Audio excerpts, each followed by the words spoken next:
jabe.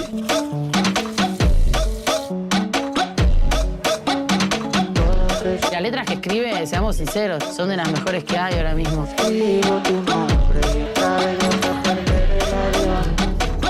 Es el único artista que yo conozco que te la va a sudar si desafina. Da Belodromo sailean du mundu mailako estreinaldia eta gurekin daude hemen. Banan, Rogelio González zuzendaria, Cristina Trenast zuzendaria, Anton Álvarez artista, Santos Batana zuzendaria eta Jorge Ortiz de Landazuri Movistar Pluseko zuzendaria exekutiboa. Eta hasteko lehen galdera egingo dizuet eta gero zuek altxatuko duzue eskua banan joateko. Hasteko, galdetu nahi nieke zuzendariari eta produktoreari ere bai. Nola sortu zen dokumental hau egiteko ideia, eta ze momentutan sartu zen Movistar Plus proiektu horretara? Tira, dokumentala noiz sortu zen? Tira, hor barruan hainbat dokumental daude, dokumental honen barruan, eta hasteko El Madrileño da abia puntua. Gukubara iritsi ginen, estudiora, Omara Portu Ondorekin. Haiek Buenavista Social Clubeko leyendak dira. Eta han sentite genuen badagoela zerbait interesgarria eta prozesuan hor dokumental bat egon zitekela. Hor proiektu hori bertan bera gelditu zuen pandemiaren eraginez. Eta Jorge Desgelekin, Andres Calamarorekin, beste hainbat, albumean agertzen diren beste hainbat eta hainbatekin, etenaldi moduko agertatu zitzaigun, eta ez ziren azkenean agertu ala izan, Latinoamerikako gira hura eten egin zelako. Beraz, bigarren saiakera egin genuen hor epeluzera, dokumental bat egiteko, Espainiara bueltatzerakoan, Putxoren figura kreatiboaren inguruan, eta hor ideia zikliko bat genuen, hor sorkuntza zikloaren inguruan, eta gira hasi zenean, girako enpresa produktoreak, ikusiko zenuten bezala dokumentalean, zenbakietara begira jarri ziren, eta deitu ziguten, eta esan ziguten zerbait egin behar da. Hau da, hemen ikusi behar dugu, nola moldatu, zernako produktua egin behar dugun, estenatokia kontuan hartuta, estenatoki deribatu hori kontuan hartuta, edo modu bat aurkitu behar dugu, esan ziguten. Hau da, merezi duena baino askoz gehiago, eta hau dokumentatu egin beharra dago. Eta hortik aurrera, bide bat ekin genion, oso bide luzea izan zen, eta ez genuen ideia zehatzik. Askotan, lasterketa bat zen ura, Putxoren atzetik joaten ginen, herrialdez herrialde, iriz hiri, eta prozesu horretan zehar ere agertu zen Movistar bidean, Movistar Plus. Hasieratik. Oso tinkoak izan dira, oso argiak. Esaten ziguten, gustatzen zela proiektua, haiek esan ziguten hasieratik estimulatu gintuzten, nik bideoklipetik eta publizitatearen mundutik gentozen, beste ingurune mota batzuetatik, eta hor, Jorgek zilegitasuna eman zion, esan zigun, asko konfiatzen dugu, gustatzen zaigu, eta honek izugarrizko bultzada eman zigun. Bai, Movistar baino lehen guk bagenuen izugarrizko obsesioa Little Spainekin lan egiteko, iaia hasieratik etengabe egon ginen harremanetan, guk horregon nahi genuen, eta guk sortzaileekin lan egin nahi genuen beste begirada batekin, gauzak egiteko beste modu batez. Eta bagenekien Little Spainen hor egon nahi genuela, eta gainera hor egoten jarraitu nahi dugu. Eta hor sortu nahi dugu leku bat, non sortzaileak gustora sentituko diren, eta lana erraztasunez egin ahal izango duten, nolabait. Eta beraz, hori alde batetik, bestetik musikaren aldeko apustua, gaztelaniazko musikaren aldeko apustua egin genuen, aspalditik, eta horrekin batera, beste obsesio bat ere bagenuen. Hau da hor, nolabaiteko puzlea osatu nahi genuen, herri, kultura, espainiarra eta lotu nahi genuen Z-tanganarekin. Eta nik uste dut 3 elementu hor zeudela, horregatik nahi genuen hor sartzea. Hola, ¿qué tal? Kaixo, arratsaldeon, zorionak, dokumentala bikaina da, gainera ikusten da artefaktu hori haziz doala, eta grazia egiten dit, gauza benetan asamblearioa dirudi, ezta? Nik ezakit nola egin duzuen aurrera. Ikusten zaizue benetan izugarrizko maitasunarekin, gainera begirada bat, hor aurren begirada bat ere badago, etapa bat bukatzen ari den pertsonak dira. Komentai eguzue, mesedez, nolako izan da zuen lana, lan asambleario hori, eta gero, badugu sensazio bat, dokumental honek itxi egiten duela etapa bat guztiontzat. Eta, Putxo, benetan, 3 aldiz esaten duzu, zuzendari izan nahi duzula. Beraz, kontaigu zu, ze zuzendari izan nahi duzuzuk? Ez dut ideiarik ere, ez dakit ze izan nahi dudan, egia esateko, baina eroso nago. Nik ez nekien zer nolako disko izango zen el madrileño, ez aurrekoak ere ez. Eta beraz, hori horrela izaten da, badut ambizio bat, zine egin nahi dut. Eta inguratuan nago gainera, inguruan baditut hainbat eta hainbat persona, ekosistema bat da. Eta Little Spain da ekosistema hori. Gainera lanean dihar dugu dagoeneko hori gertatzen ari da. Eta horixe da dena. Oraindik ezin dut nire burua definitu zuzendari gisa, baina saiatuko naiz film bat egiten eta bukatzen dudanean ikusiko du zer moduz doan.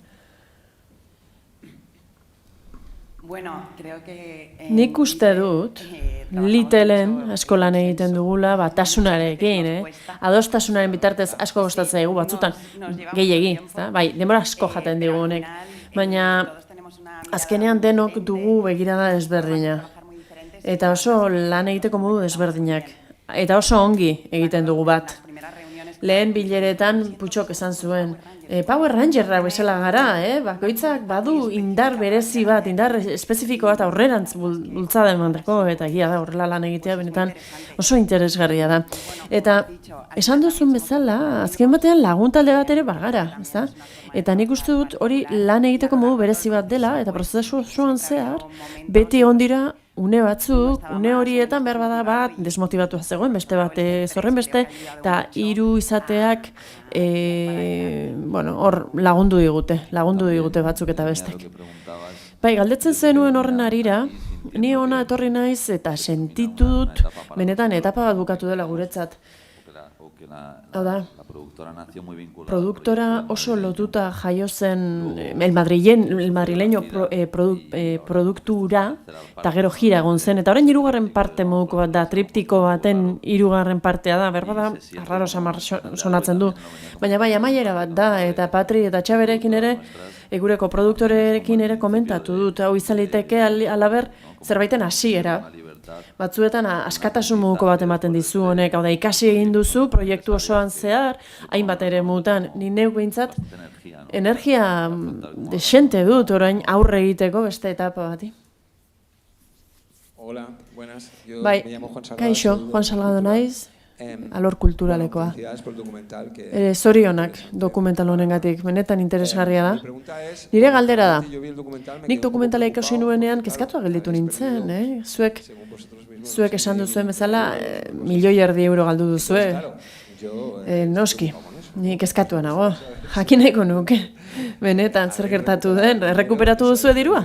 Eta dirua galdu baduzue, nor galdu? Bigarren galdera.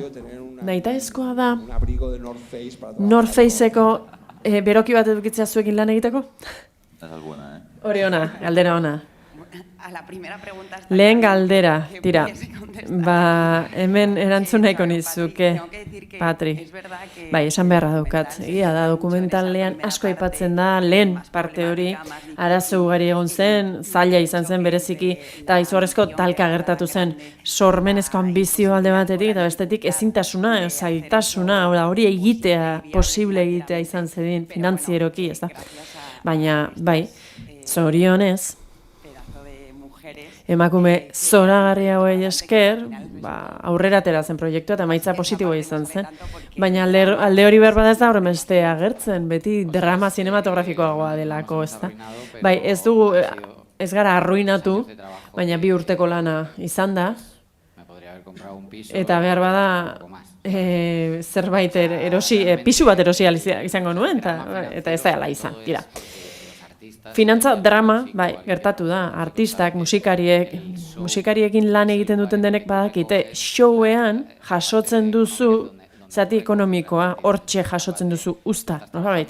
Zuk lanean daramazu, adibidez, bookerrek, managerrek urtetan lan egiten dute, artista baten ondoan adibidez, eta gero behar bada hor emaitza 3 hilabetetan etorriko da. Hor 3 hilabete horietan, aterako duzu, benetan, dirua, beste urtebete pasatu alizateko, abestiak konposatzen adibidez. Ni pozik nago eta harro nago, egia esan egin ditudan gauza gehienak pasio hutsez egin ditut. Behar bada jendeak beste ideia bat du.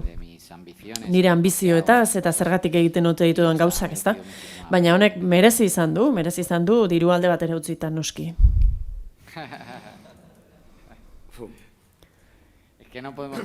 Ezin dute esan alizango genuke, baina tira. Ez, orain ez da ezer esaten, noski. Bai, North Faceen etapa, bai, orain pasatu dugu, orain Max Loeben eta gaude. Bai, ikuspegi berezi bat edukitzea ondo dago, gure garaietara egokitutako zerbait egin izan dezagun, bai. Hola, estoy aquí. Bai, kaixo, hementxe nago. Anton, ez dakit hogei izen dituzu, ez dakit nola deitu. Zuretzat, pelikulan esaten duzu ez dakizula abesten, eta niretzat agobio bat dela estenatokira agertzea. Jende asko ez da egongo ados horrekin. Baina kontua zuretzat, zerbait egitera ateratzen zara estenatokira, eta ustez ez dakizu hori egiten. Niri gertatu izan balitz ansiedade atake bat emango lidake. Nola lortzen duzu hori estenatokira atera, milaka persona lagunen aurrean, pentsatzen duzunean, zuk ez dakizula hori ongi egiten. Argudio nagusia hauxe da. Nire interpretazio ahotsezkoa ez da importanteena. Jendea ez doa nire interpretazio entzutera. Hau da, alde batetik hori dago, nola interpretatzen dudan abestia, baina atzean dago komposizioa, produkzioa, eta horren aurrean zer dago? Performantza, zuzenean, gertatzen den hori. Eta horren inguruan zer dago? Hor, kontzeptu artistiko bat inguru osoan. Nik sinesten dut nire kontzeptu artistikoan. Hor bai, tan sinisten dut. Iruditzen zait, defenditu ditzakedan abestiak idazten ditu dela. Virtuoso bat iristen bada, ez badu nire hizkuntza ulertzen, ez pasaio interesatzen, alor performatikoa, ohituta baldin bada, estudioko musikariak entzutera, edo jazzean dauden personak entzutera gehiago, edo behar bada, goten bada norbait musikari klasikoak entzuten dituena, eta oso sartua dagoena interpretazioanen alorrean, konposaketa kalde batera utzik, eta nirea ikusten badu, berdin izango dio. Baina norbait interesatzen baldin bazaio ideia hau, ni ikusten hauenean abesten, emozionatu daiteke, ezta?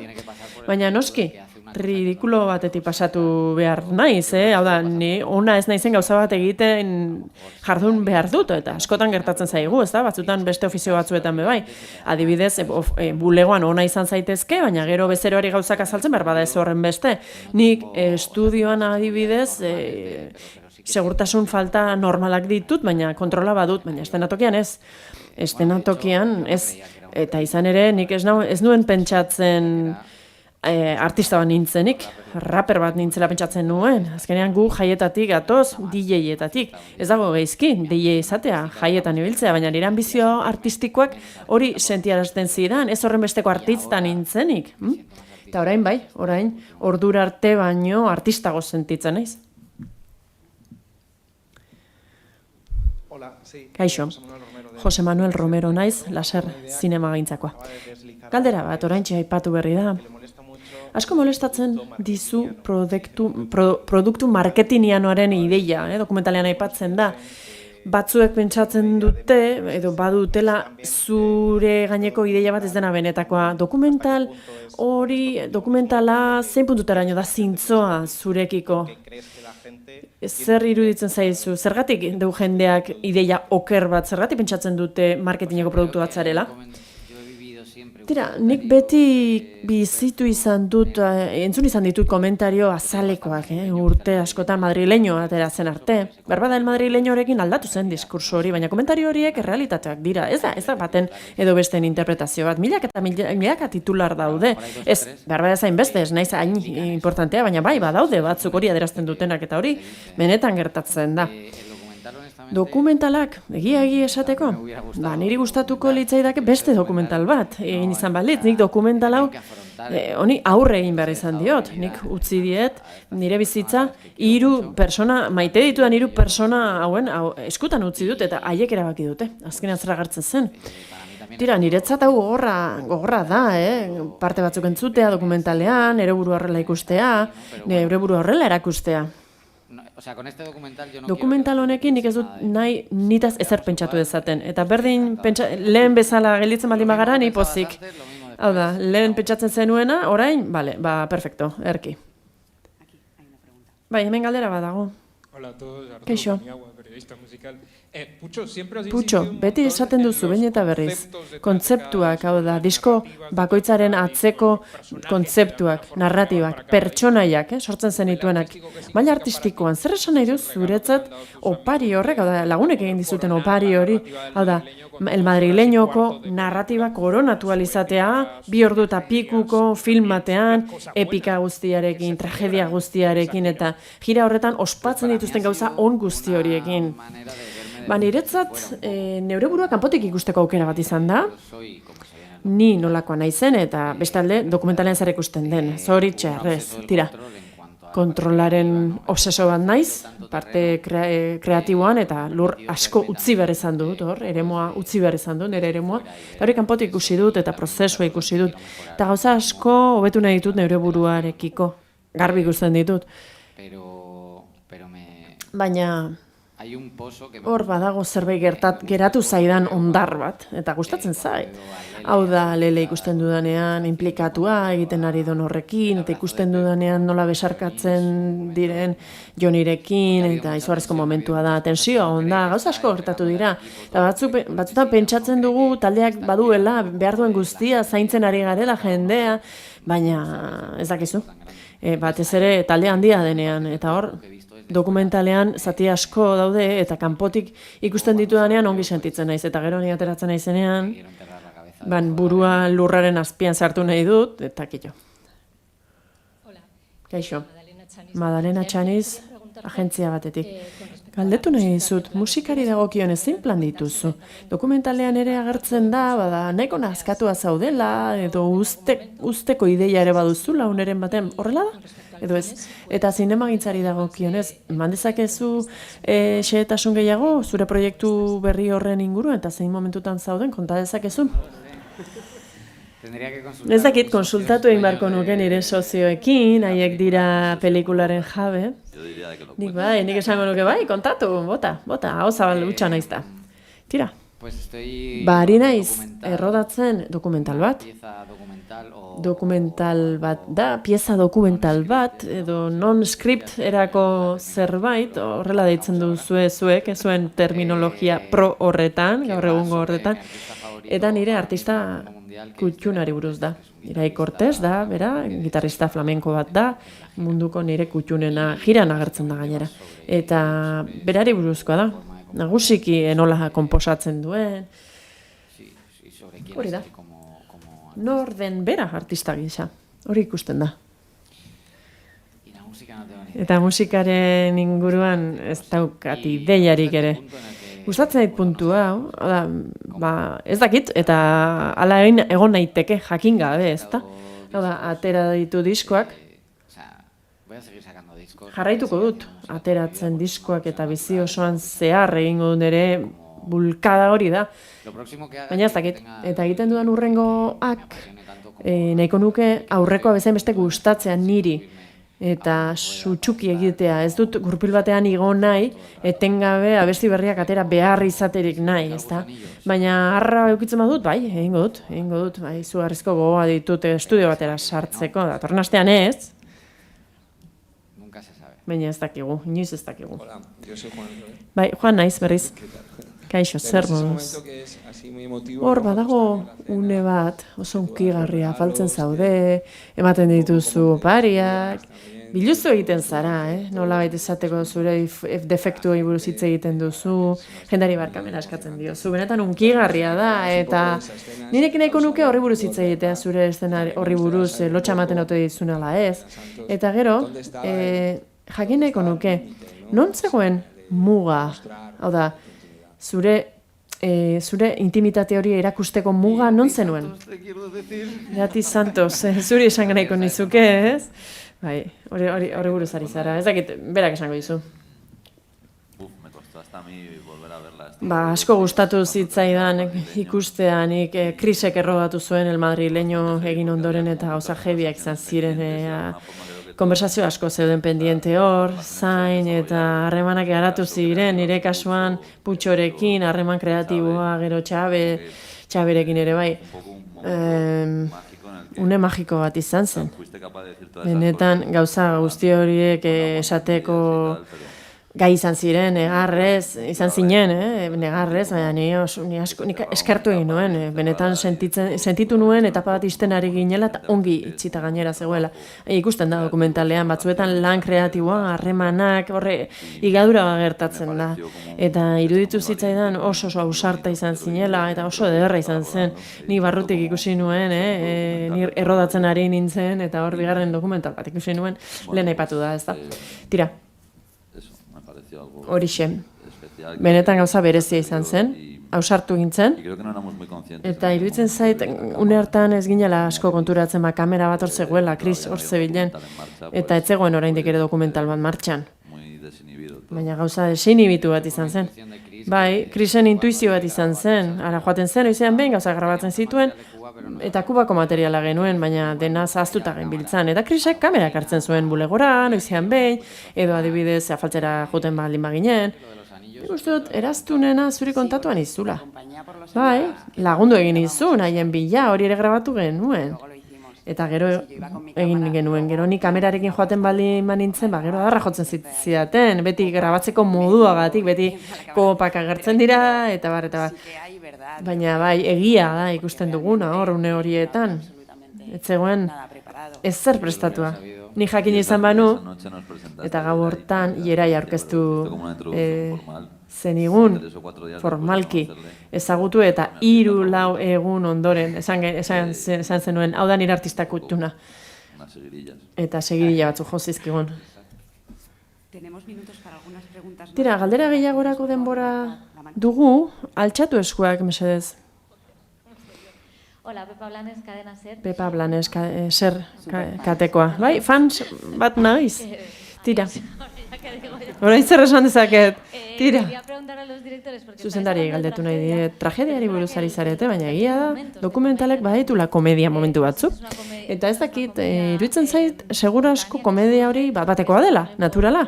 Eta segurasko Putxoren izaeragatik sortzen dela, egoeragatik. Nik galdera hori da nire galdea, nola sortzen ziren une horiek, ez da, eta gero intimitatearen kontu hori ez zegoen prestatua amaren etxera zoazenean, adibidez, bai, txorizuen bila hori da, tira, gauza batzuk oso naturalak dira, zein puntutaraino, ez? Zure lagunak dira, benetan zure burua irekitzen duzu, baina gaur egun oso modan dago autofikzioa, eta hor, benetan zuk zeure burua dena erakusten duzu, ematen zizun lotxarik edo esaten zenuen ez, onaino, hemendik aurrera ez zarete sartuko. Orain, esango dizuete, beraiek, baina nik ez nekien zein puntutaraino nenbilen irekitzen. Ni ohituta nago kamerak egotera beti, etengabe, eta hauekin hauen bitartean, ni ez nintzen ohartzen hau gertatzen ari zenik. Eta denbora asko pasatu genuen elkarrekin, ni Rogerekin nago proiektu batean, eta beti dago kamera bat, eta Krisekin nagoenean gauza bera, beti ari gara horrekin elkar bizitzan. Dena pasatzen, uzten dut, eta involukratzen izenean, bukaeran, musikaren toma batzuk, haiek aukeratu dituzte, eta nik ez ditut zuzeneko momentuak ez aukeratu ere egiten, Baina hortxe konturatu nintzen, bukaera horretan konturatu nintzen, noski, elkarrekin bizi gara denbora askoan zehar, denbora asko pasatzen dugu elkarrekin. Elkarri bizitza badago, nik ez nuen beste inork hau egin zezan utziko mundu osoan, eta hauek egin behar zuten, eta une honetan, hori zen modu bakarra. Sorrentinok esaten baldin badut, soka saltoan aritu, egingo dut, baina nion utziko, ni Roziorekin etxean grabatzen, hori garbi daukat. Ez beste ezer, dokumentalean agertzen den beste ezer egiten. Humorearen inguruan, nik esango dut, nik ezagutzen nuen zerbait gehiago, Roge eta Santos ezagutzen dituen, eta oso dinamika barregarria dute beraien artean, baina aurrekoan elkarrizketa batean esan ziguten, zer ikasi duzue Putxotaz ezen ekitena, prozesu honetan, eta nimentzat azken urteotan ikasi dut oso persona graziosoa dela, barregarria benetan.